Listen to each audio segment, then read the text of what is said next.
Hi friends, welcome to Praveen sir classes. మొదటిసారి మన YouTube channel చూస్తున్న ప్రతి ఒక్క అభ్యర్థి ఇప్పుడే మన ఛానల్ని సబ్స్క్రైబ్ చేయండి. పోటీ పరీక్షలకు ప్రిపేర్ అవుతున్న ప్రతి ఒక్క అభ్యర్థికి ఉపయుక్తంగా ఉండే కరెంట్ అఫైర్స్ని డైలీ కరెంట్ అఫైర్స్ రూపంలో ప్రతిరోజు సాయంత్రం 7 గంటలకి మీకు అందిస్తూనే ఉన్నాను. ఇక మీ నుండి నేను ఎక్స్పెక్ట్ చేసేది ఒకటే, మీ సపోర్ట్ అండ్ ఎంకరేజ్మెంట్ని ఈ వీడియోకి లైక్ రూపంలో తెలియజేయండి. పోటీ పరీక్షలకు ప్రిపేర్ అవుతున్న ప్రతి ఒక్క ఆస్పిరెంట్కి మీ ఫ్రెండ్స్ అందరికీ ఈ వీడియో లింక్ని షేర్ చేయండి. ఇక ఈరోజు ఏప్రిల్ 22, 2025 వార్తల్లో చాలా అంశాలు ఉన్నాయి. ఒక్కొక్క టాపిక్ గురించి ఇన్ డీటెయిల్ డిస్కషన్ చేసే ముందు నిన్నటి డైలీ కరెంట్ అఫైర్స్ వీడియోలో నేను ఇచ్చిన ప్రశ్నకి వివరణతో కూడిన సమాధానాన్ని చూద్దాము. వార్తలు నిలిచిన ప్రాంతానికి సంబంధించి క్వశ్చన్ అడిగాను. ఇటీవల తరచూ వార్తలు నిలుస్తున్న ప్రాంతాలు, అవి విపత్కర పరిస్థితుల్లో వార్తలు నిలిచినా లేదా వివాదాస్పదమై వార్తలు నిలిచినా వాటిపైన ప్రత్యక్ష శ్రద్ధ చూపండి. వాటిపైనే కాదు, సరౌండింగ్ ప్లేసెస్ పైన కూడా ప్రత్యక్ష శ్రద్ధను చూపండి. క్వశ్చన్స్ అడిగే అవకాశాలు ఉన్నాయి. రీసెంట్గా మనము బ్లాక్ సీకి సంబంధించి, లేక్ ట్యాంగనికాకి సంబంధించి, నిన్నటి క్లాస్లో అరల్ సీకి సంబంధించి వార్తల్లో చూసాము. ఇలాంటివి ప్రత్యేకంగా ఎగ్జామినేషన్ పాయింట్ ఆఫ్ వ్యూలో జాగ్రఫీకి సంబంధించి క్వశ్చన్స్గా చూడవచ్చు. రీసెంట్గా రెడ్ సీ అనేది చాలాసార్లు వార్తల్లోకి వస్తుంది. లాస్ట్ 2 years నుండి రెగ్యులర్గా రిపీటెడ్గా వార్తలు నిలుస్తున్న రెడ్ సీ, దీనికి సంబంధించి ఇటీవల వార్తలు నిలిచిన ఎర్ర సముద్రాన్ని లేదా రెడ్ సీని ఆనుకొని ఉన్న దేశాల సంఖ్య, ఆ సంఖ్య ఎంత, మరియు దేశాల పేర్లు ఏంటని క్వశ్చన్ అడిగాను. Map pointing. సో పేర్లు గుర్తుంచుకోవడం కాదు, ఆ దేశాలు ఎటువైపున ఉన్నాయో చూడండి, చూస్తే గుర్తుంటుంది. కంటెక్స్ట్ ఏంటంటే లాస్ట్ 3 days బ్యాక్ మన డైలీ కరెంట్ అఫైర్స్ వీడియోలో ఒక టాపిక్ని డిస్కస్ చేశాను, ఎర్ర సముద్రానికి సంబంధించి. ఎర్ర సముద్రాన్ని ఆనుకొని ఉన్న ఒక దేశం ఈజిప్ట్. ఈజిప్టు ఒక పర్యాటక అభివృద్ధి కార్యక్రమాన్ని చేపడుతోంది. రాస్ హాంకోరబ్ అనే ఒక బీచ్ ఏరియాని అభివృద్ధి చేయడానికి ప్రత్యేక ప్రణాళిక రూపొందిస్తోంది. దాన్ని వ్యతిరేకిస్తున్నారు. ఆ ప్రాంతం ఏంటంటే ఎర్ర సముద్రానికి సరిహద్దులో ఉంది. ఆ కంటెక్స్ట్లో క్వశ్చన్ అడిగాను. సో పక్కన పెట్టండి. ఎర్ర సముద్రాన్ని ఆనుకొని ఉన్న దేశాలు ఎన్ని అంటే 6 దేశాలు. 6 దేశాల పేర్లు ఏంటంటే, ఒకటి Egypt, second Sudan, Eritrea, Djibouti, Yemen, Saudi Arabia. గుర్తుపెట్టుకోండి. సో ఈ 6 దేశాలు ఏవైతే ఉంటాయో 6 దేశాలు లొకేషన్ ఇంపార్టెంట్. మనందరికీ తెలుసు, ఈరోజు ఏప్రిల్ 22 మార్నింగ్ భారత ప్రధాని నరేంద్ర మోదీ గారు సౌదీ అరేబియా పర్యటనకు వెళ్ళడం జరిగింది. అక్కడ రీచ్ అయ్యారు కూడా, జెడ్డాలో ల్యాండ్ అవ్వడం జరిగింది. సో ఇవన్నీ మనం చూస్తున్నాం. ఏదైనా ప్రాంతం వచ్చింది అంటే దానికి లింక్ చేస్తూ ఇటీవల కాలంలో ఏ అంశాల వార్తల్లోకి వచ్చినాయో చూడాలి. ఓకేనా. అండ్ సౌదీ అరేబియా రీసెంట్గా ఇండియాకి సంబంధించి 5th largest ట్రేడింగ్ పార్ట్నర్గా వార్తల్లోకి వచ్చింది. నిన్నటి క్లాస్లో ఇండియా సౌదీ అరేబియా రిలేషన్ సంబంధించి కూడా మనం చూసాము. ఓకేనా. అండ్ ఎర్ర సముద్రంకి సంబంధించి అబ్జర్వ్ చేస్తే లాస్ట్ 2 yearsలో అత్యధిక సార్లు హౌతీ రెబల్స్ ఉంటారు కదా, వారి దాడులతో వార్తల్లోకి వచ్చింది. ముఖ్యంగా ఇజ్రాయెల్ పాలస్తీనా సంక్షోభ పరిస్థితులు ఏవైతే మనం వార్తలు చూస్తున్నామో అప్పటి నుండి తరచూ రెడ్ సీ అనేది వార్తల్లోకి వచ్చింది. So clear enough. ఓకేనా. అండ్ చాలామంది ఆస్పిరెంట్స్ సమాధానం ఇచ్చారు కామెంట్ బాక్స్లో. బట్ నేను కోరుకునేది ఏంటంటే, వీడియో చూస్తున్న ప్రతి ఒక్క ఆస్పిరెంట్, వేలాది మంది అభ్యర్థులు చూస్తున్నారు, ఆల్మోస్ట్ 30,000 మెంబర్స్ ప్రతిరోజు వీడియో చూస్తున్నారు. ప్రతి ఒక్కరి నుండి కూడా నేను కోరుకునేది ఏంటంటే, కామెంట్ బాక్స్లో కామెంట్ రూపంలో నేను అడుగుతున్న ప్రశ్న ఏదైతే ఉంటుందో సమాధానం ఎంతవరకు తెలిస్తే అంతవరకు ఇవ్వండి. తప్పైనా పర్లేదు, ఇవ్వండి. మీకు నెక్స్ట్ డే క్లారిటీతో ఎక్స్ప్లెనేషన్ అనేది ఇస్తాను. కాబట్టి మీకు ఎగ్జామినేషన్లో ఇదే గనక ప్రశ్నగా కనబడదు అనుకోండి, ఫుల్ కాన్ఫిడెన్స్తో సమాధానాన్ని గుర్తించగలుగుతారు. ఇది మీకు ఒక మంచి ప్రాక్టీస్ అవుతుంది. ఇక్కడ మీరు రోజు కరెంట్ అఫైర్స్ వీడియోలు ఇచ్చే ప్రశ్నకి సమాధానం ఇచ్చే ప్రయత్నం చేయండి, ప్రాక్టీస్ చేయండి. ఎనఫ్. ఓకేనా. సో ఇక ప్రపంచంలోనే లేదా భారతదేశంలోనే లేదా ఆసియా ఖండంలోనే మొట్టమొదటి, అతిపెద్ద, అతి చిన్న, అతి పొడవైన ఇలాంటి ప్రత్యేక పదాలతో కూడిన కరెంట్ అఫైర్స్ని మనం సూపర్లేటివ్స్గా డిస్కస్ చేస్తున్నాం. ఈరోజు అలాంటి ఒక సూపర్లేటివ్ టాపికే వార్తల్లోకి వచ్చింది. చైనాకి సంబంధించి ప్రపంచంలోనే అత్యంత వేగవంతమైన ఇంటర్నెట్ సేవలను అందించడానికి చైనా ప్రయత్నాలు చేస్తోంది. దానికి సంబంధించి రీసెంట్గా ప్రయోగం కూడా జరిగింది చైనా. సో 10G ఇంటర్నెట్, సింపుల్గా చెప్పాలంటే 10 GB/second వేగవంతమైన ఇంటర్నెట్ని ప్రొవైడ్ చేయబోతోంది అతి త్వరలో. సో అలాంటి చైనా ఎక్కడ అంటే రీసెంట్గా చైనా రాజధాని ఉంది కదా, బీజింగ్కి అతి సమీపంలో హుబే అనే ఒక ప్రావిన్స్ ఉంటుంది. ఆ ప్రావిన్స్లో ప్రయోగాత్మకంగా దీన్ని చూశారు. ఈ టెస్ట్ స్పీడ్ ఏదైతే ఉంటుందో చూశారు. ఓకేనా, అత్యంత వేగవంతమైన ఇంటర్నెట్ సేవలు. సింపుల్గా చెప్పాలంటే సెకండ్లలోనే 2 నుండి 3 సినిమాలు డౌన్లోడ్ అయిపోతాయి. ఓకేనా, so 10 GB internet, 10 GB per second వేగవంతమైన ఇంటర్నెట్ సేవలు, 10 G బ్రాడ్బ్యాండ్ సేవలకు సంబంధించి వాళ్ళు ప్రయోగాలు చేస్తున్నారు. అది సఫలమైంది. సో జస్ట్ గుర్తుపెట్టుకోండి. ఇంకా అఫీషియల్గా దీన్ని విపణిలోకి లేదా అఫీషియల్గా దీన్ని లాంచ్ చేయలేదు. లాంచ్ చేశాక మళ్ళీ చూద్దాము. ఓకేనా, ఇక 16 కోచ్లతో నమో భారత్ ర్యాపిడ్ రైల్ అనేది వార్తల్లోకి వచ్చింది, షెడ్యూల్ వార్తల్లోకి వచ్చింది. ఇప్పుడు సౌదీ అరేబియా పర్యటనలో ఉన్నారు భారత ప్రధాని నరేంద్ర మోదీ గారు. 22nd, 23rd ఈ 2 రోజుల పాటు రాగానే మన భారతదేశంలో ఈ ట్రైన్ సర్వీసెస్ ఏవైతే ఉంటాయో వీటి ప్రారంభించబోతున్నారు ఏప్రిల్ 24th రోజున. మరి ఈ ప్రత్యేకత ఏంటంటే అంతకుముందు నమో భారత్ రైళ్ళు ఏవైతే ఉంటాయో 12 కోచ్లతో ప్రారంభమైంది లాస్ట్ ఇయర్ 2024 ఇయర్ సెప్టెంబర్ మంత్లో. అప్పుడు 12 కోచ్లతో, ఇప్పుడు 16 కోచ్లతో నమో భారత్ రైలు మొదటిసారి ఏ రాష్ట్రంలో, బీహార్ రాష్ట్రంలో సేవలు అందించనుంది. మరి ఏ ప్రాంతాలను కలిపే రైల్ లింక్ అని అడగవచ్చు. సో గుర్తుపెట్టుకోండి, బీహార్లోని జయనగర్ మరియు పాట్నా, బీహార్ సంబంధించి పాట్నా, ఈ 2 స్టేషన్ల మధ్య రైలు సేవలు అందుబాటులోకి రానున్నాయి. ఏప్రిల్ 24th, 2025 భారత ప్రధాని నరేంద్ర మోదీ గారి చేతుల మీదుగా ఈ ఆవిష్కరణ జరగబోతోంది. దేశంలోనే మొట్టమొదటిసారి 16 బోగిలతో నమో భారత్ ర్యాపిడ్ రైల్ సర్వీసెస్ ఎక్కడంటారు. అదే 12 కోచ్లతో అంటే లాస్ట్ ఇయర్ 2024 ఇయర్లో అహ్మదాబాద్, భుజ్ ఈ ప్రాంతాల మధ్య ప్రారంభించింది, అంటే గుజరాత్ రాష్ట్రంలో. ఇప్పుడు 16 కోచ్లతో, మొత్తం 16 కోచ్లు అన్నీ కూడా ఏసీవే, ఎయిర్ కండిషన్డ్. దాదాపు 2000 మంది సీటింగ్ సామర్థ్యం ఉంటుందంట ఈ నమో భారత్ ట్రైన్ సర్వీసెస్లో. గరిష్ట వేగం గంటకు 110 కిలోమీటర్లు. వేగవంతమైన ప్రయాణం కోసం ప్రత్యేకంగా రూపొందించబడిన నమో భారత్ సిరీస్ రైలులో ఇది తొలి 16 కోచ్ల ట్రైన్ అంట. ఓకేనా, సో వెరీ వెరీ ఇంపార్టెంట్. రీసెంట్గా ఇలాంటివి ఏవైతే ఉంటాయో రైల్ రిలేటెడ్ టాపిక్స్ ఏవైతే వార్తల్లోకి వస్తున్నాయో ఖచ్చితంగా చూడండి. మనం పంబన్ రైల్వే వంతెన గురించి చూస్తాము. తమిళనాడు మన భారత ప్రధాన భూభాగాన్ని రామేశ్వరం ఐలాండ్తో కనెక్ట్ చేసే పంబన్ వంతెన ఉండే కదా, ఓల్డ్ 1914 ఆ టైంలోనే పంబన్ వంతెన అనేది ఉండేది. కానీ ఇటీవల కాలంలో శిథిలావస్థకు వచ్చింది, దాని సేవలను ఆపేశారు. దాని పక్కనే దేశంలోనే మొట్టమొదటి, దేశంలోనే కాదు ఆసియా ఖండంలోని మొట్టమొదటి వర్టికల్ లిఫ్ట్ రైల్ బ్రిడ్జ్ అనేది ఆ పంబన్ ప్రాంతము అక్కడ రీసెంట్గా ఏప్రిల్ 6th రోజున ప్రారంభమైంది. ఇలాంటివి చూడండి. అంజికాడ్ బ్రిడ్జ్ యొక్క ప్రత్యేకత ఏంటి, ఇలాంటివి అడుగుతారు ఎగ్జామినేషన్ పాయింట్ ఆఫ్ వ్యూలో. ఓకేనా, ఎస్. ఇక ఇండెక్స్ ఆఫ్ ఇండస్ట్రియల్ ప్రొడక్షన్ ఎకానమీకి సంబంధించి రీసెంట్గా ఇండియన్ ఎకానమీకి సంబంధించి మనం చాలా కాంటెంపరీ ఇష్యూస్ని డిస్కస్ చేస్తున్నాం. ఎకానమీ అంటేనే ఎక్కువగా కరెంట్ డేటా ఉంటుంది, వర్తమాన అంశాలు.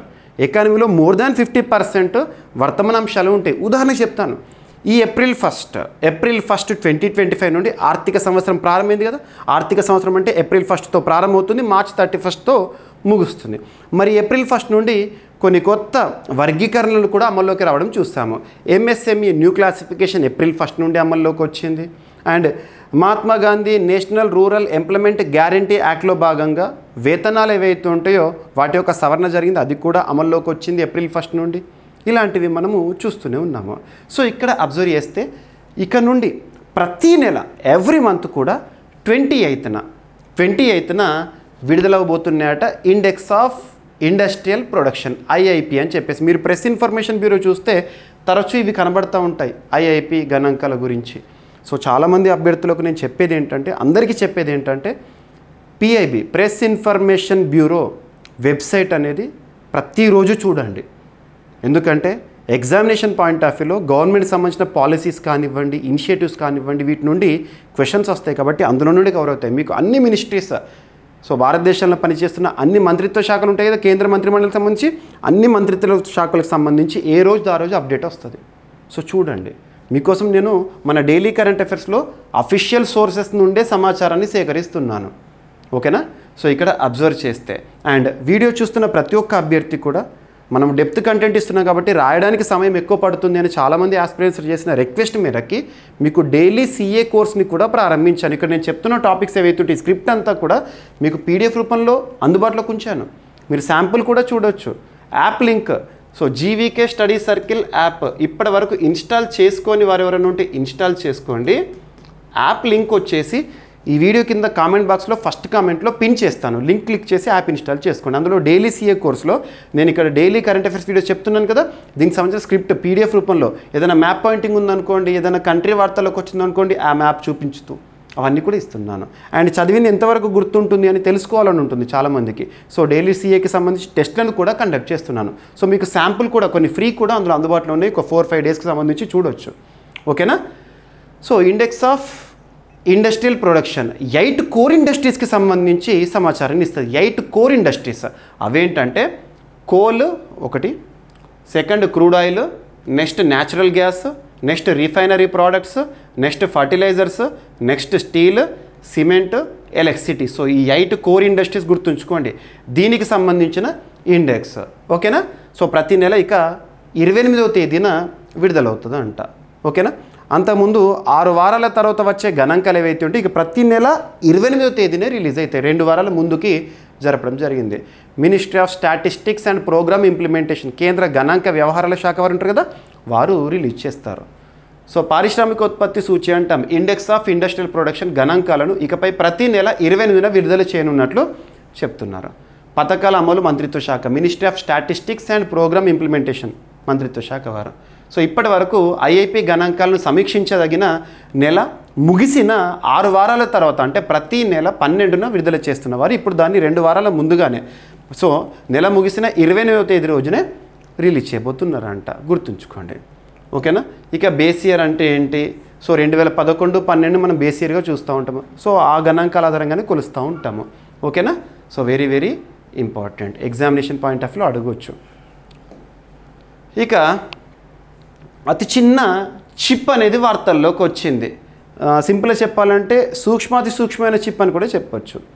దీని తయారీ పైన ఎవరు నిమగ్నమయ్యారంటే Indian Institute of Sciences, Bengaluru శాస్త్రవేత్తలు. ఇటీవల ఐఐఎస్సి వారి ఇన్నోవేషన్స్ కూడా తరచు వార్తల్లోకి వస్తున్నాయి. మీకు ఐఐటీస్ ఒకవైపు, వాటికి సరిసమానంగా సైన్స్కి సంబంధించి Indian Institute of Sciences Bengaluru వారు కూడా చాలాసార్లు వార్తల్లోకి వస్తున్నారు. సో ఐఐఎస్సి శాస్త్రవేత్తలు రీసెంట్గా ప్రతిపాదించారు కేంద్ర ప్రభుత్వానికి. సో చిన్న సైజులో ఒక చిప్ తయారీ అని చెప్పేసి యాంగ్స్ట్రమ్ అంటాం కదా సైజుకి సంబంధించి, యాంగ్స్ట్రమ్ స్థాయి చిప్ అభివృద్ధి దిశగా భారత్ అంట. సో భారతదేశంలోని ప్రఖ్యాత Indian Institute of Sciences Bengaluru పరిశోధకులు అత్యాధునిక యాంగ్స్ట్రమ్ స్కేల్ సెమీకండక్టర్ చిప్స్ అభివృద్ధి కోసము కేంద్ర ప్రభుత్వానికి ప్రతిపాదన చేశారు. ఈ ప్రాజెక్ట్ ద్వారా భారత్ను నెక్స్ట్ జనరేషన్ చిప్ టెక్నాలజీలో గ్లోబల్ లీడర్గా తీర్చిదిద్దాలి. సో చిప్స్, సెమీకండక్టర్ చిప్స్ ఇవన్నీ ఉంటాయి కదా, ప్రస్తుతం ప్రపంచాన్ని నడిపిస్తున్నవి. అంతకుముందు సెమీకండక్టర్ చిప్స్ అంటే తైవాన్ మోనోపాలీ ఉండే. ఇప్పుడు భారతదేశంలో సెమీకండక్టర్ మిషన్స్ ఇవన్నీ కూడా చూస్తున్నాం. చిప్ల అభివృద్ధి, అందులో ఇది ఒక పురోగతిగా చెప్పొచ్చు. 1 ఆంగ్స్ట్రమ్ ఈజ్ ఈక్వల్ 0.1 నానోమీటర్స్. ఇవి అటామిక్ లెవెల్లో నిర్మించబడిన సెమీకండక్టర్ డివైజులు అంట. ప్రస్తుత అత్యంత చిన్న చిప్లతో పోలిస్తే దాదాపు ఒక 10 వంతు సైజు మాత్రమే ఉంటాయి. అందులో 1/10 సైజే. ఇవి తక్కువ స్థలంలో అధిక పనితీరు కలిగి ఉండే నెక్స్ట్ జనరేషన్ ఎలక్ట్రానిక్స్కి మార్గదర్శకంగా ఉంటాయి అంట. ఓకేనా? ఈ చిప్స్ తయారీలో ఉపయోగించనున్న 2D మెటీరియల్స్ ఏంటంటే గ్రాఫిన్, డైకాల్ జొనైడ్స్. ఓకేనా? ఎస్. So IISc Bengaluru. ఓకేనా? నెక్స్ట్ వచ్చేసి green crypto currency. So crypto currency is different, green crypto currency is different. వాస్తవం చెప్పాలంటే మనం క్రిప్టో కరెన్సీ అనగానే ప్రతి ఒక్కరికి కూడా బిట్ కాయిన్ గుర్తొస్తుంది, కొంతమందికి లైట్ కాయిన్ గుర్తొస్తుంది, కొంతమందికి రిపుల్ గుర్తొస్తుంది, కొంతమందికి ఎథీరియం. ఇవన్నీ కూడా ప్రపంచంలో క్రిప్టో కరెన్సీస్. మన భారతదేశంలో లీగల్ లేదు. సో ఇక్కడ గ్రీన్ క్రిప్టో కరెన్సీ విషయంలో భూటాన్ దేశం వార్తల్లోకి వచ్చింది. ఏదైనా దేశం వార్తల్లోకి వచ్చిందంటే మ్యాప్ పాయింటింగ్ అనేది మీకు నేను చూపిస్తున్నాను. సో భూటాన్ ఇక్కడ ఉంటుంది చూడండి. సో భూటాన్ భారతదేశానికి ఆనుకొని ఉంది భూటాన్. సో భూటాన్ రాజధాని థింపు. ఓకేనా? సో భూటాన్ సంబంధించి భూటాన్ గ్రీన్ క్రిప్టో కరెన్సీని ఇనిషియేట్ చేయబోతోంది. దేనికి సంబంధించి పర్యావరణ ఎకో ఫ్రెండ్లీగా. సో భూటాన్ ప్రభుత్వం తమ దేశ ఆర్థిక వ్యవస్థను బలోపేతం చేయడానికి మరియు యువత వలసలను తగ్గించడానికి, సుస్థిర అభివృద్ధిని ప్రోత్సహించడానికి హైడ్రో పవర్ ఆధారిత గ్రీన్ క్రిప్టో కరెన్సీ మైనింగ్ వైపు అడుగులు వేస్తోంది. ఇటీవల ఏ దేశం, మన భారతదేశంతో సరిహద్దు ఉన్న ఏ దేశము hydro power based green crypto currency సంబంధిత అంశంతో వార్తల్లోకి వచ్చింది అంటారు? భూటాన్. ఓకేనా? సో గ్రీన్ క్రిప్టో కరెన్సీ ప్రత్యేకతలు: పునరుత్పాదక ఇంధన వనరులు హైడ్రో, విండ్, సోలార్ ఆధారంగా మైనింగ్ చేసే డిజిటల్ కరెన్సీస్ అంటివి. ఫాజిల్ ఫ్యూయల్ ఆధారిత విద్యుత్ వాడకుండా పర్యావరణాన్ని కాపాడే విధానంలో ఉత్పత్తి చేయొచ్చు. Carbon neutral mining green digital ఆర్థిక వ్యవస్థకు దోహదం చేస్తుందంట. ఓకేనా? సో బ్లాక్ చైన్ టెక్నాలజీ ఉంటుంది కదా, దాని ఆధారంగా సుస్థిర మద్దతుకు ఇంపార్టెన్స్ ఇచ్చారు. ఇక భూటాన్ రాజధాని థింపు, భూటాన్ కరెన్సీ వచ్చేసి నుగుల్ ట్రామ్. ఓకేనా? సో గుర్తుంచుకోండి. ఎస్. ఇక వార్తలు నిలుస్తున్న నివేదికలు, రిపోర్ట్స్ కానివ్వండి, ఇలాంటి వాటిపైన అడుగుతారు. వార్తలు నిలుస్తున్న నివేదికలు, సూచీలు, ర్యాంకింగ్స్, ఇవి ఇంపార్టెంట్. సో ఇక్కడ అబ్జర్వ్ చేస్తే రీసెంట్గా యునెస్కో ఒక రిపోర్ట్ని రిలీజ్ చేసింది. United Nations Educational, Scientific, Cultural Organization. UNESCO ఒక రిపోర్ట్ దేనికి సంబంధించి? పాఠశాలల్లో ఆహార నియంత్రణపై యునెస్కో గ్లోబల్ రిపోర్ట్. 60% దేశాలకే చట్టపరమైన పర్యవేక్షణ ఉందంట ఈ విషయంలో, ఆహార నియంత్రణ విషయంలో, రెగ్యులేషన్స్ విషయంలో. సో గణాంకాలు చూస్తే సరిపోతుంది. ఏదైనా రిపోర్ట్ వార్తలోకి వచ్చిందంటే ఆ రిపోర్ట్ పేరేంటి, ఎవరు రిలీజ్ చేశారు, ఆ సంస్థ యొక్క ప్రధాన కేంద్రం ఎక్కడ, యునెస్కో ప్రధాన కేంద్రం ఎక్కడ, ప్యారిస్. రీసెంట్గా కూడా మనం చూసాము యునెస్కోకు సంబంధించి వరల్డ్ మెమరీ ఆఫ్ రిజిస్టర్లో మన భారతదేశం నుండి 2 చోటు పొందినాయి. భగవద్గీత అని చెప్పేసేసి, at the same time Natyashastra అని చెప్పేసేసి. ఇంపార్టెంట్. ఓకేనా? UNESCO global education monitoring report తాజా అధ్యయనం ప్రకారము ప్రపంచంలోని కేవలం 60% దేశాలకే పాఠశాలల్లో ఆహారము, పానీయాలపై నియంత్రణ చట్టాలు అంట, రెగ్యులేటరీ యాక్ట్స్ ఉన్నాయంట. ఓకేనా? సో 187 దేశాలను ఆధారంగా తీసుకొని రిపోర్ట్ని సబ్మిట్ చేశారు. అందులో ఏం చెప్తున్నారు? ఆ 187 దేశాల్లో 93 దేశాల్లో మాత్రమే పాఠశాలల్లో అందించే ఆహారము, పానీయాలపై నియమాలు ఉన్నాయంట, రెగ్యులేషన్స్ ఉన్నాయంట, రూల్స్ ఉన్నాయంట. ఇందులో 29% దేశాలు మాత్రమే పాఠశాలల్లో ఆహార మార్కెటింగ్ను నియంత్రిస్తున్నాయంట. 30 అల్ప మధ్యాదాయ దేశాలు పౌష్టికాహార విద్యను ప్రాజెక్టుల రూపంలో బోధిస్తున్న ప్రధాన సబ్జెక్టుగా కరికులంలో పొందుపరచడం లేదంట. 28 దేశాలు మాత్రమే ఆహార పోషక విలువలపై విద్యార్థులకు నిరంతరం అవగాహన కల్పిస్తున్నాయి. పాఠశాలలో హానికర ఆహారం లేదా తేనీరులు తీసుకోవడాన్ని నిరోధించేందుకు చాలా దేశాల్లో బలమైన చట్టాలు, పర్యవేక్షణ లేవంట. ఫుడ్ రెగ్యులేషన్స్ లేవని చెప్పేసి పాఠశాలల్లో ఫుడ్ రెగ్యులేషన్స్ లేవు అని నివేదిక స్పష్టం చేస్తుంది సింపుల్గా. సో ఈ గణాంకాలు ఇవి మనకి ఎగ్జామినేషన్లో అడుగుతారా అంటే మరి ఇంత డెప్త్గా అడగకపోవచ్చు. కాకపోతే ఏంటంటే మనకు డిస్క్రిప్టివ్ ఎగ్జామినేషన్స్ ఉంటాయి, గ్రూప్ 1 మెయిన్స్ ఎగ్జామినేషన్స్ లాంటివి, UPSC civil services mains examination లాంటివి ఉంటాయి కదా, అందులో మనము డిస్క్రిప్టివ్ ఆన్సర్ రైటింగ్లో ఇలాంటి గణాంకాలు రాస్తే బాగుంటుంది, జనరల్ ఎస్సే పాయింట్ ఆఫ్ వ్యూలో కానివ్వండి. ఓకేనా? విద్య, ఆరోగ్యం, పోషకాహారానికి పరస్పర సంబంధం ఉన్నప్పటికీ విద్యా విధానాల్లో పోషక విజ్ఞానంపై దృష్టి తక్కువగా ఉందని అధ్యయనకర్తలు ఆవేదన వ్యక్తం చేస్తున్నారంట. ఎస్. రిపోర్ట్ పేరు ఏంటంటే గ్లోబల్ ఎడ్యుకేషన్ మానిటరింగ్ రిపోర్ట్. ఎవరు రిలీజ్ చేశారు? యునెస్కో వారు. ఎవరి సహకారంతో?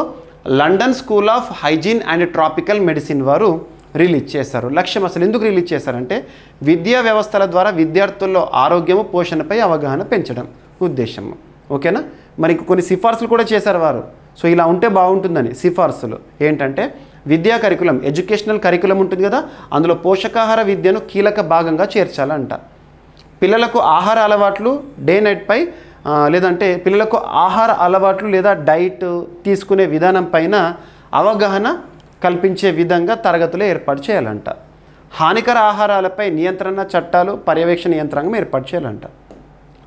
ఇక నెక్స్ట్ రీసెంట్గా మనం ఒక 1 week back India's largest trading పార్ట్నర్గా వరుసగా 4వసారి అమెరికా నిలిచింది అన్నాను. సెకండ్ పొజిషన్లో చైనా నిలిచింది అన్నాను. వాణిజ్యం, ఎక్స్పోర్ట్స్, ఇంపోర్ట్స్ సంబంధించి ఇరు దేశాల వాణిజ్యానికి సంబంధించి ఇలా. సో ఇప్పుడు 5th పొజిషన్లో ఇండియాస్ లార్జెస్ట్ ట్రేడింగ్ పార్ట్నర్గా, వాణిజ్య భాగస్వామిగా సౌదీ అరేబియా నిలిచింది. ఈరోజు భారత ప్రధాని నరేంద్ర మోదీ గారు పర్యటనలో ఉన్నారు కదా సౌదీ అరేబియా. ఓకేనా? గుర్తుపెట్టుకోండి.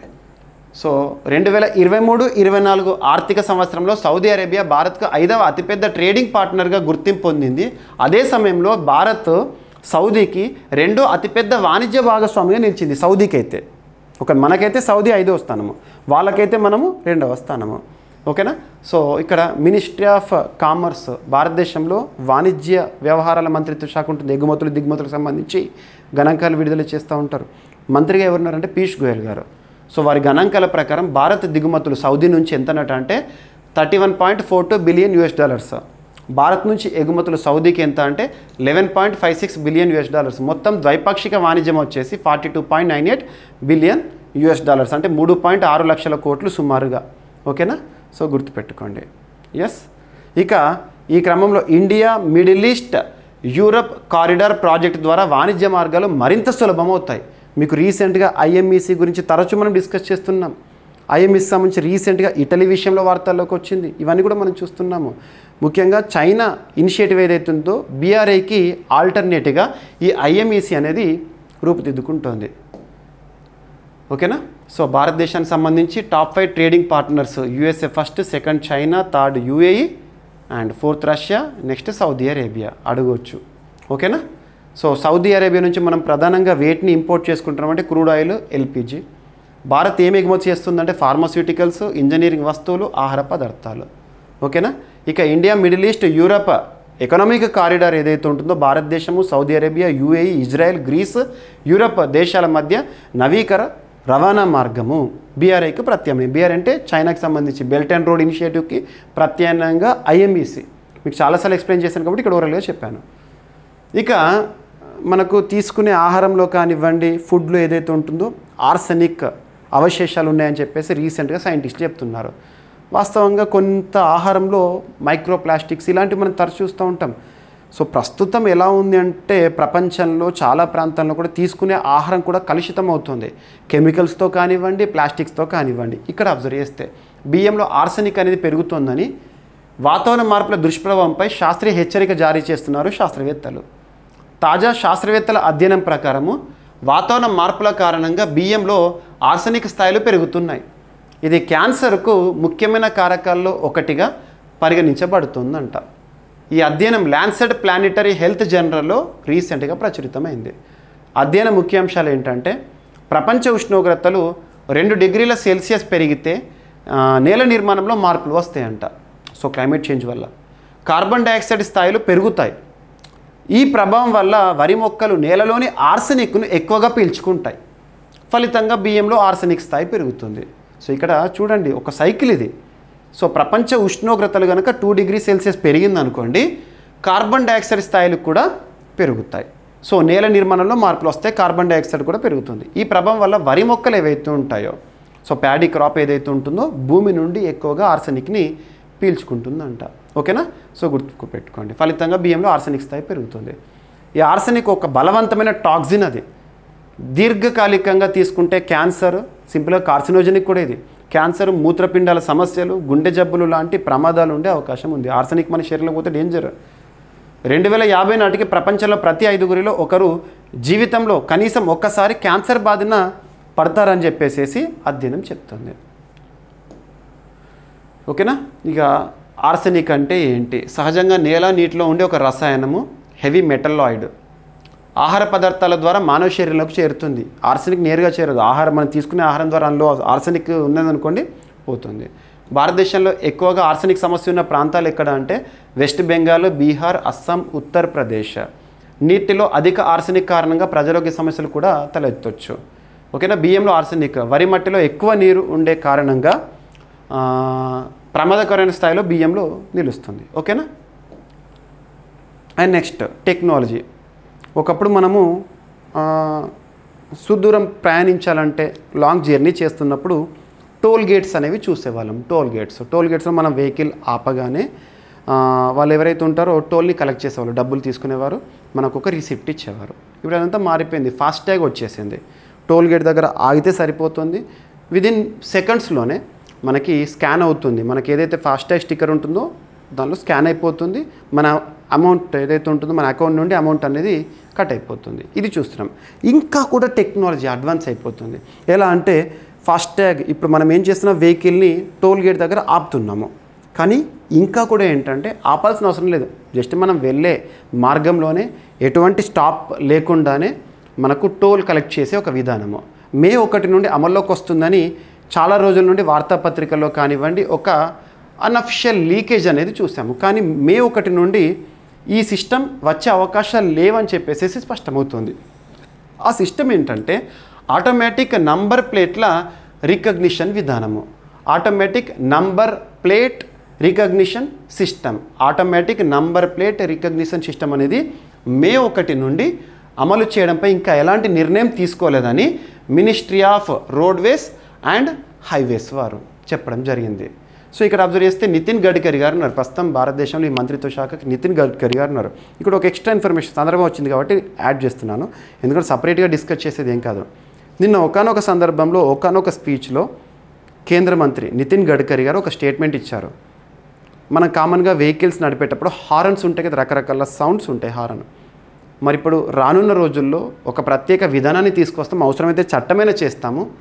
ఆ వెహికల్కి సంబంధించి హారన్స్ ఏవైతే ఉంటాయో అవి మన భారతదేశ సాంస్కృతిక లేదా సంగీతం, మన సంస్కృతికి సంబంధించిన సంగీతం ఉంటుంది కదా, ఉదాహరణకు నేషనల్ యాంథమ్కి సంబంధించి కానీ నేషనల్ సాంగ్కి సంబంధించి కానివ్వండి, ఇటువంటి మ్యూజిక్ ఉండాలి అని చెప్పేసి స్పష్టంగా మేము ఒక చట్టాన్ని కూడా తీసుకొచ్చే అవకాశం ఉంటే ఆలోచిస్తున్నాం అని చెప్పేసి చెప్పారు. సో ఇటువంటి మనం చూస్తున్నాము. ఓకేనా. భారత రోడ్డు రవాణా మరియు రహదారి మంత్రిత్వ శాఖ తాజా ప్రకటన మేరకు ఇప్పుడు automatic number plate recognition system అనేది మే 1 నుండి ఇంకా అమల్లోకి రావట్లేదని స్పష్టమవుతుంది. ఓకేనా. అసలు ఏంటి ఆటోమేటిక్ నంబర్ ప్లేట్ రికగ్నిషన్ అంటే ఏంటంటే హై పర్ఫార్మెన్స్ కెమెరాల ద్వారా వాహనాల నంబర్ ప్లేట్లను స్కాన్ చేసి ఆటోమేటిక్గా గుర్తించే టెక్నాలజీ. మానవ జోక్యం లేకుండా వాహనాలను గుర్తించి టోల్ వసూలు చేసే వ్యవస్థ. అసలు ఎలాంటి స్టాప్ లేకుండా టోల్ ప్లాజాలో వాహనం ఆగాల్సిన అవసరం కూడా ఉండదంట. గుర్తుపెట్టుకోండి. ఫాస్టాగే మరింత అడ్వాన్స్ అన్నట్టు ఇది. ఇక నెక్స్ట్ భారతదేశంలో పంటల పర్యవేక్షణకు సంబంధించి ఇస్రో గణాంకాలు వార్తలోకి వచ్చినాయి. ఇస్రో యొక్క క్రాప్ ఫ్రేమ్వర్క్ అనేది వార్తలోకి వచ్చింది. ప్రస్తుతం సైన్స్ అండ్ టెక్నాలజీ వివిధ రంగాల్లో చూస్తున్నాం మనము పురోగతి. సో ఇక్కడ వ్యవసాయానికి సంబంధించి గోధుమ పంటకు సంబంధించి కొన్ని గణాంకాలు. రబీ సీజన్ 2024-2025కి ఇస్రో ఉపగ్రహాలు 8 ప్రధాన గోధుమ ఉత్పత్తి రాష్ట్రాల్లో, గోధుమను ఉత్పత్తి చేస్తున్న 8 రాష్ట్రాల్లో 122.724 మిలియన్ టన్నుల ఉత్పత్తిని అంచనా వేసిందంట ఇస్రో ఉపగ్రహాలు. క్రాప్ ఫ్రేమ్వర్క్ అంటే ఏంటంటే పంటలు నాటడం, వృద్ధి, కోత దశలను నియర్ రియల్ టైంలో పర్యవేక్షించడానికి ఇస్రో యొక్క సెమీ ఆటోమేటెడ్ సాంకేతిక పద్ధతి. గుర్తుపెట్టుకోండి. సో క్రాప్ ఫ్రేమ్వర్క్ ఏంటిదని అడుగుతారు. సో దీన్ని గుర్తించడానికి అభివృద్ధి చేసింది ఎవరంటే ఇస్రో యొక్క నేషనల్ రిమోట్ సెన్సింగ్ సెంటర్ వారు ఈ సిస్టమ్ని, క్రాప్ ఫ్రేమ్వర్క్ సిస్టమ్ని అభివృద్ధి చేశారు. దీని ద్వారా పంటలకు సంబంధించి ఎంతగా ఉత్పత్తి ఉంటుంది అంచనా వేయొచ్చు అన్నట్టు. సో టెక్నాలజీ రిమోట్ సెన్సింగ్ ఆధారంగా. ఓకేనా. సో ఇందులో ఏ శాటిలైట్స్ ఉంటాయి ఇవన్నీ కూడా. EOS 04 రీసాట్ 1A అంటాం. రాడార్ ఇమేజింగ్ ద్వారా మేఘావృత ప్రాంతాల్లో కూడా డేటా సేకరణ చేస్తుంది. EOS 06 ఓషన్ శాట్ అంటాం. ఓషన్ శాట్ 3 సముద్ర మరియు భూమిని పరిశీలించే satellites. So resource SAT 2A ఉన్నత రిజల్యూషన్ డేటా సేకరణ అండ్ డేటా రకాల ఆప్టికల్ మరియు సింథటిక్ అపర్చర్ రాడార్ డేటా కలయిక ప్రత్యేకము. ఓకేనా. సో గుర్తుపెట్టుకోండి. ఇక NRSC సో ఎప్పుడు స్థాపించబడింది? 1974లో హైదరాబాద్లో స్థాపించబడింది. దీని యొక్క ప్రధాన పాత్ర NRSC యొక్క ప్రధాన ఉద్దేశం ఏంటంటే భూమి పరిశీలన, వనరుల మానిటరింగ్ మరియు విపత్తు నిర్వహణ విషయంలో పనిచేస్తుంది. ఓకేనా. గుర్తుపెట్టుకోండి. ఇక next NTPC national thermal power corporation. NTPC మరియు యాక్సిస్ ఎనర్జీ మధ్య కుదిరిన ఒప్పందం అనేది వార్తల్లోకి వచ్చింది. NTPC యాక్సిస్ ఎనర్జీ మధ్య కుదిరిన ఒప్పందం దాదాపు 300 మెగావాట్ల విద్యుత్ సరఫరా కోసము 6,000 కోట్ల ప్రాజెక్ట్. వీరి ఒప్పందంలో భాగంగా త్వరలో చూడబోతున్నాం. యాక్సిస్ ఎనర్జీ గ్రూప్ రీసెంట్గా NTPCతో 300 మెగావాట్ల పునరుత్పత్తి విద్యుత్ కొనుగోలు ఒప్పందం, పవర్ పర్చేజ్ అగ్రిమెంట్ని కుదుర్చుకుంది. ఈ ఒప్పందం ప్రకారం యాక్సిస్ సంస్థ 1000 మెగావాట్ల విద్యుత్ సామర్థ్యంతో సౌర, పవన, బ్యాటరీ స్టోరేజ్ ప్రాజెక్టులను అభివృద్ధి చేస్తుందంట. గుర్తుంచుకోండి. యాక్సిస్ సంస్థ అందులో భాగంగా 500 మెగావాట్ల పవన విద్యుత్, 330 మెగావాట్ల సౌర విద్యుత్, సోలార్ ఎనర్జీ స్టోరేజ్ వ్యవస్థలు ఏర్పాటు చేస్తారంట ఈ ఒప్పందంలో భాగంగా. ఈ ప్రాజెక్టుల ద్వారా సరఫరా చేయబోయే విద్యుత్కి యూనిట్కి 4.65 రూపీస్ చొప్పున, అంటే దీంట్లో 7 పైసలు ట్రేడ్ మార్జిన్ ఉంటుంది. NTPC చెల్లించనుంది. విద్యుత్ సరఫరా ముఖ్యంగా ఉదయం సాయంత్రం పీక్ డిమాండ్ సమయంలో 2 గంటల పాటు జరుగుతుందంట. ఒప్పందం అనేది వార్తల్లోకి వచ్చింది. ఎన్టీపీసీకి యాక్సిస్ ఎనర్జీ సంస్థకి దేని విషయంలో ఒప్పందము చూడండి. ఆ డీల్ ఎంత? 6,000 కోట్ల రూపాయల డీల్. ఓకేనా. ఇక NTPC national thermal power corporation ఇది 1975లో ఏర్పాటైంది. ప్రధాన కార్యాలయం వచ్చేసి న్యూఢిల్లీ. భారత్లో అతిపెద్ద విద్యుత్ ఉత్పత్తిదారుగా గుర్తింపు పొందింది. యాక్సిస్ ఎనర్జీ సంస్థ ఇది బ్రూక్ఫీల్డ్ మేనేజ్మెంట్ అనుబంధ సంస్థగా పనిచేస్తోంది. పునరుత్పత్తి విద్యుత్ రంగంలో ప్రాజెక్టులను అభివృద్ధి నిర్వహణలో నిపుణత కనబరుస్తోంది. ఓకేనా. ఈ ఒప్పందం ద్వారా తెలంగాణ, ఏపీ వంటి రాష్ట్రాల్లో కొత్త విద్యుత్ ప్రాజెక్టులకు మార్గం సులువైంది. ఇది ఇంపార్టెంట్, మన తెలుగు రాష్ట్రాలకి ఇంపార్టెంట్ ఇది. ఓకేనా. ఇక ఇప్పటికే భారత ప్రభుత్వము టార్గెట్ 2030 నాటికి 500 గిగావాట్ల పునరుత్పత్తి విద్యుత్ సామర్థ్యాన్ని సాధించాలని లక్ష్యంగా పెట్టుకున్నాము. ఇక రాష్ట్రీయ అంశాల్లో భాగంగా ఏపీ మరియు తెలంగాణ సంబంధించి ఈరోజు చాలా అంశాలు వార్తల్లోకి వచ్చినాయి. అని ఇంకోటి గుర్తుంచుకోండి, వార్తల్లో నిలుస్తున్న అంశాలని మనం డిస్కస్ చేయాలి. న్యూస్ని మనం క్రియేట్ చేయలేము. తెలంగాణకు సంబంధించిన అంశాలు ఉంటే తెలంగాణకు సంబంధించి ఖచ్చితంగా ఆ రోజు డిస్కస్ చేసేస్తా. ఏపీకి సంబంధించి వార్తల్లో ఉంటే ఏపీకి సంబంధించి డిస్కస్ చేస్తాను. కొన్ని సందర్భాల్లో ఏదో ఒక రాష్ట్రానికి సంబంధించి న్యూస్ ఉండకపోవచ్చు, లేదా కొన్ని సందర్భాల్లో 2 రాష్ట్రాలకు సంబంధించి న్యూస్ ఉండకపోవచ్చు. కాంపిటేటివ్ ఎగ్జామినేషన్ పాయింట్ ఆఫ్ వ్యూలో ఏవైతే ఇంపార్టెంట్ అవి మనం డిస్కస్ చేయాలి. ఓకే, మీకు 2 రాష్ట్రాలకు సమానంగా ఇంపార్టెన్స్ ఇస్తున్నాను. సో జాతీయ పంచాయతీ అవార్డు మనకు ప్రతి సంవత్సరం కూడా ఏప్రిల్ 24 పంచాయతీరాజ్ దివస్గా సెలబ్రేట్ చేసుకుంటాం కదా. ఆ రోజున ఉత్తమ పంచాయతీలకు పురస్కారాలను కూడా ప్రదానం చేస్తూ ఉంటారు. ఇక్కడ అదే వార్తల్లోకి వచ్చింది. జాతీయ పంచాయతీ అవార్డు ఆంధ్రప్రదేశ్ రాష్ట్రంలో గొల్లపూడి పంచాయతీకి ప్రతిష్టాత్మక గౌరవం దక్కనుంది. సో 2025 ఏప్రిల్ 24న పురస్కార ప్రదానం కూడా జరగబోతోంది. ఎందుకు వచ్చింది? ఆంధ్రప్రదేశ్ రాష్ట్రంలోని ఎన్టీఆర్ డిస్టిక్ గుర్తుంచుకోండి, విజయవాడ గ్రామీణ మండలంలో ఉన్న గొల్లపూడి పంచాయతీ జాతీయ పంచాయతీ అవార్డు 2025లో ఆత్మనిర్భర్ పంచాయత్ విభాగంలో ప్రత్యేక అవార్డుకి ఎంపికైంది. ఆత్మనిర్భర్ పంచాయత్ ఏ కేటగిరీ గుర్తుంచుకోండి, పంచాయతీ పేరు గుర్తుంచుకోండి, మన రాష్ట్రంలోని ఏ ప్రాంతంలో ఉంది, ఎనఫ్. సో ఈ సమాచారాన్ని కృష్ణతేజ గారు సీనియర్ ఐఏఎస్ అధికారి గారు చెప్పడం జరిగింది. ఎందుకంటే కన్సర్న్డ్ ఆ మినిస్ట్రీకి సంబంధించి తానే సంచాలకుడిగా ఉన్నారు. సొంత ఆదాయ వనరుల అభివృద్ధి విభాగంలో గొల్లపూడి పంచాయతీ జాతీయ స్థాయిలో 3వ స్థానాన్ని సాధించిందంట. ఓకేనా, ఇది ఇంపార్టెంట్, ఏ స్థానంలో ఉంది. ఓకేనా. సో జాతీయ పంచాయతీరాజ్ దినోత్సవం సందర్భంగా ఈ పురస్కారాన్ని ప్రధానమంత్రి నరేంద్ర మోదీ గారి చేతుల మీదుగా పురస్కార ప్రదానోత్సవం జరగనుంది. ఓకేనా.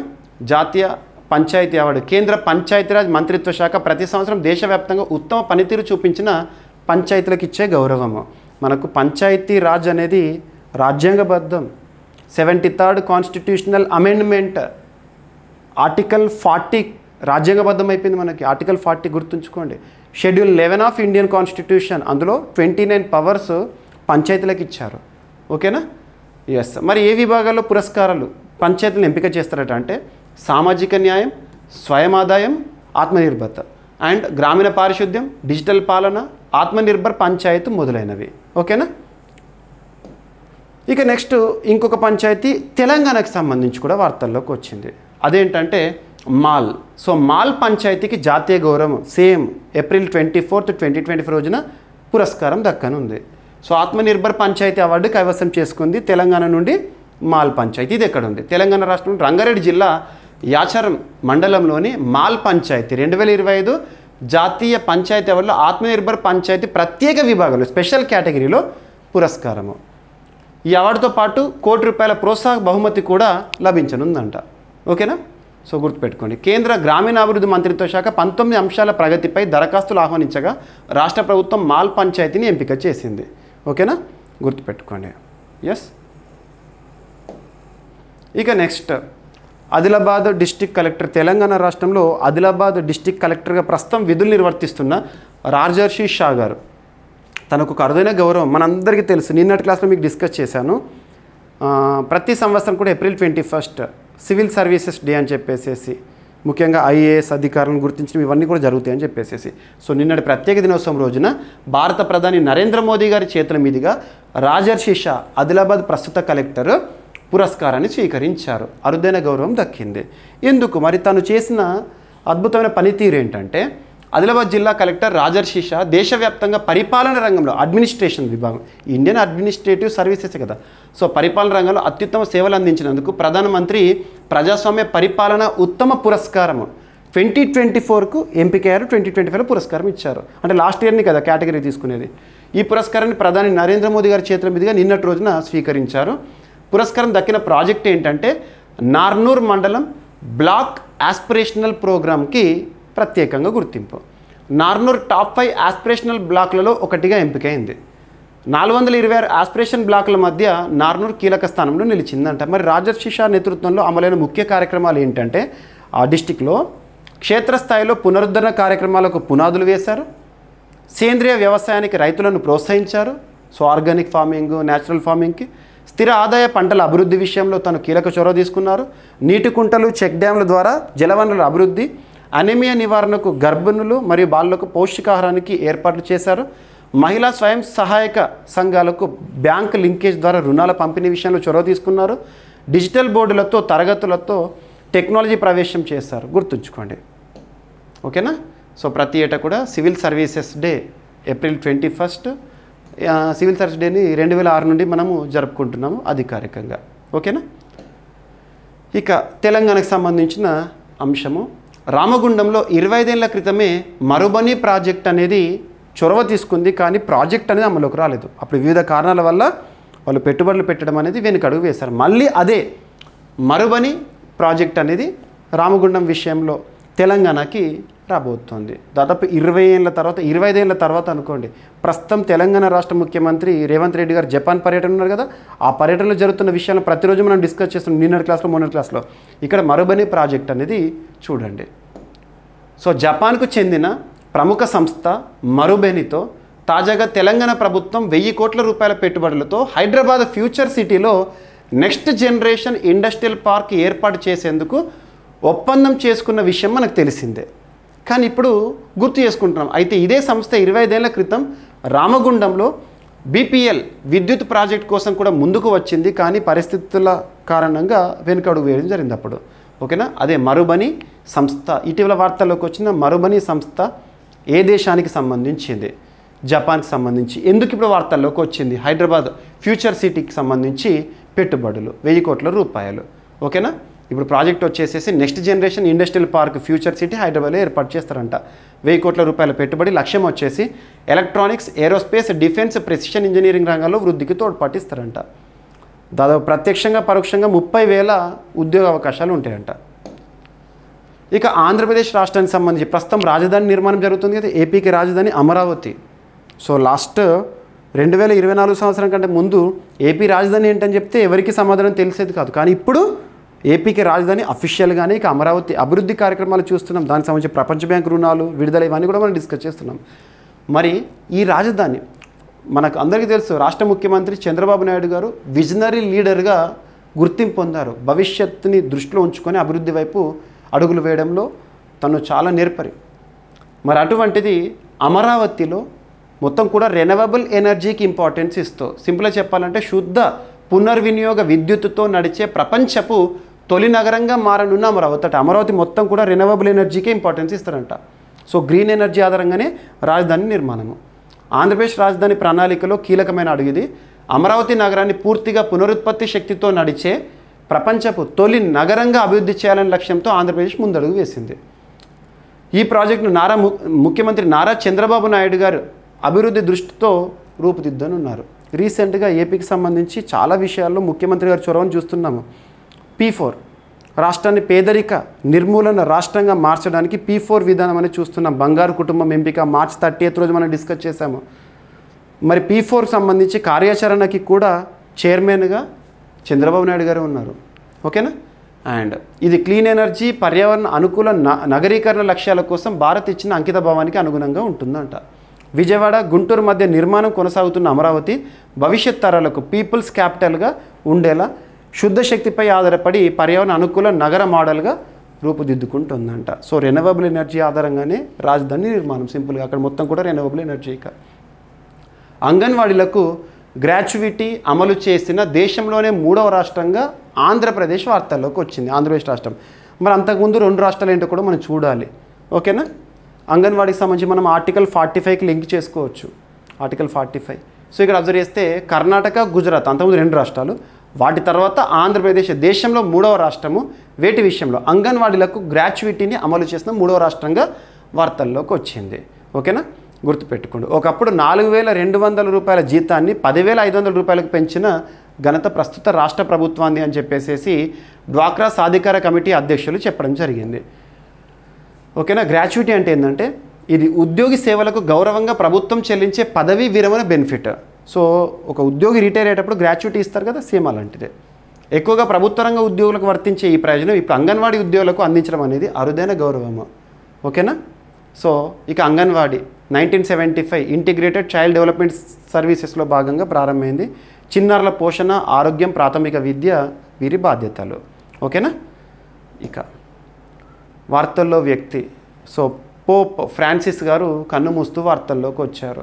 నిన్నటి రోజున మనం చూసాము, భారత ప్రధాని నరేంద్ర మోదీ గారు కూడా ఎక్స్ వేదికగా ట్వీట్ చేశారు. సో తనతో ఉన్న ఒక పిక్ని కూడా షేర్ చేశారు పోప్ ఫ్రాన్సిస్.